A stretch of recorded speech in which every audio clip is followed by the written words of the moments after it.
Hello, কিরে রেশমি, result দিছে? তোর রেজাল্ট কি? আমার রেজাল্ট কিরে, আমি পাশ করছি। আমার বিশ্বাস হইতাছে না।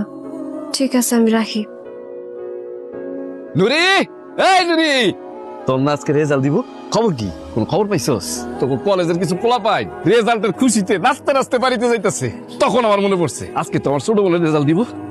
কথা কস না কে? কি তুই পাস করস নাই? ভাইজান, হ্যাঁ, আমি তোমার কথা রাখতে পারি নাই। কথা রাখতে পারস নাই মানে? তুই কি পাস করস নাই? কথা কস না কেন? তুই কি পাস করস নাই? এত কষ্ট করে তোরা আমি বড় করলাম, এত কষ্ট করে তোরা আমি আদর যত্ন করে লেখাপড়া করাইলাম, যে বাবা আমার স্বপ্নটা তুই পূরণ করবি, তা না, আর তুই ফেল করে আইছস। ভাইজান, তুমি কইছিলা কলেজের 3 জনের একজন হইতে, কিন্তু আমি 3 জনের একজনও হইতে পারি নাই। এবার আমাগো কলেজের কেউ A+ পায় নাই, শুধু শুধু কি? কি শুধু কি? শুধু আমি A+ পাইছি ভাইজান। কি কস? আল্লাহ, আল্লাহ তুমি আমার ডাক শুনছো। আল্লাহ, আমার বোনদের আমি অনেক কষ্ট করে লেখাপড়া করাইছি। আল্লাহ তুমি দয়া করো। আল্লাহ, ভাইজান, এবার খুশি হয়ে তুমি তোমার বোনরে কি উপহার দিবা এটা কও। ইচ্ছা তো করতেছে পুরো দুনিয়াটা তোরে লেখা দিই, কিন্তু আল্লাহ তো খালি মন দিছে, বুঝছস, সামর্থ্য দেয় নাই। কিন্তু তুই এই জায়গায় দাঁড়া, আমি আইতাছি।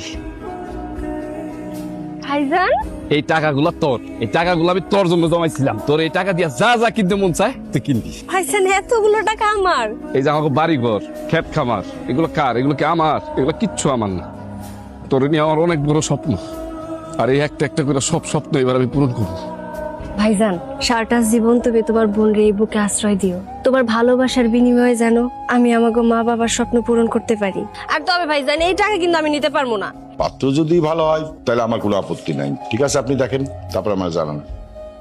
শোনা আসার মা, তোমার মায়ের কইবা ওরা আমি আবার বিয়া দেবো, এবার যেন কোনো কাহিনী না করে। মান সমাজ যা নষ্ট করার সেটা তো করছেই। তোমার মাইয়া জামাইরা এমন সব কথা বলছে, জামাই ভয়েই তোমার মায়ের লাগে সংসার করে নাই। কেন এইসব কথা কইছে আমি কিছু জানি না। আসার তো একটা মতামত নিতে হবে নাকি? কোনো মতামতের দরকার নাই। আসসালামু আলাইকুম। তুই এই সময় এই বাড়িতে কি মনে কইরা? আব্বা, আসলে তোমাদের কথা মনে পড়তেছিল তো, তাই। কেমন আছিস তুই? ভালো। স্যার তো শুয়ে গেছে, খাওয়া দাওয়া করস না? আর খাওয়া দাওয়া, রাস্তায় যে পরিমাণে জ্যাম, খাওয়ার সুযোগই পাইনি। কি অবস্থা? কেমন আছো তুমি? ভালো আছি বাবা, তুই কেমন আছিস? আর বলো না, হঠাৎ করে কলেজ বন্ধ দিয়ে দিছে। এখন ঢাকা থেকে আমার মনটিকে বলো তোমরা সবাই বাড়িতে থাকো, তাই হুট করে চলে আসলো। কলেজ বন্ধ দিয়েছে দেখে কি গ্রামে আইতে হইব? তুই জানোস না তোর এই গ্রামে আসাটা আমি পছন্দ করি না। এই গ্রামে থাকে চাষা ভুষা মূর্খরা। আমি কি শহরের ছেলে? শহরে জন্মগ্রহণ করছি? আমি গ্রামের ছেলে, কলেজ ছুটি দিয়েছে গ্রামে চলে আসছি। তোমাদের দেখতে মন চাইতেছিল, তাই আমি মনে অনেক বড় অর্ডার করে ফেলছি, তাই না? যা হাত মুখ ধুয়ে নে। বললে কথা আছে আমার। ডিসপ্লে ফেটে গেছে তোমার? হ্যাঁ রে, একটা কিনতে পারো না নতুন আব্বা?